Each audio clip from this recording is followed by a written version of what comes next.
Nigeria's share in world trade is 0.33%. This is a small fraction of what we could do. Our share in Africa trade is 19%, a little bit, it's higher, but it's also below our share of Africa's GDP, which is almost a quarter of Africa's GDP. What does this mean? We can either look at it negatively and say we're a small portion of what world trade is doing, but we can turn it around, and people who know me know that I like to look on the glass half full, optimistic side. When I saw this, what it said to me is, wow, there's potential for us to do much more. And that's the message I want to convey to the country and to Mr. President. But this means we must step up our action on the economy. We must drive to do better and harder in several ways. And the reason we are concerned about that is because of our youth. The majority of our population are young people who are waiting for jobs, and we're here for them. So what do we have to do? How can trade be instrumental? Trade can be instrumental if we can add more value to our products. Trade can be instrumental if we try to improve on our infrastructure to deliver trade. So what I'm here to say, without going into detail, perhaps I'll say a bit more when we meet with Mr. President, is the fact that Nigeria really needs to focus on adding value, on transitioning.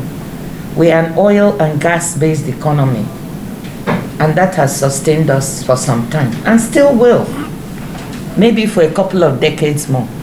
But the world is moving. The world is moving away from fossil fuels. Before we know it, everywhere will be electric cars.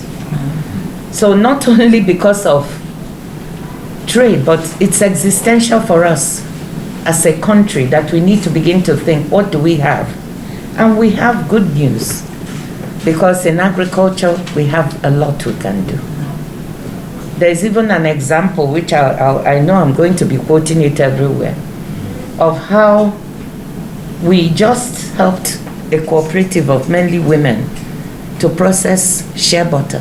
WTO provided the technical assistance to connect them to markets and to help them improve the quality of their product. And what happened? They were able to sell 200 metric tons of shea butter with an order for another 500 metric tons. It's just one illustration of the fact that if we put our minds to it on the agricultural sector, there's so much we can do. So let's not despair. Let's try to identify those areas where there's potential and turn our economy in that direction. We want to support countries. You know, we have an investment facilitation agreement that is being negotiated. We are going to be working with the International Finance Corporation and other organizations to see how we can attract more investment on the continent, more value added. We're still exporting commodities, almost every African country. And the issue is how we can add value, because when you export raw materials, you export jobs. So we want to support them to add value to products, including pharmaceutical products, for instance. We are importing almost 90% of our pharmaceutical products on the continent, and we can manufacture more for ourselves.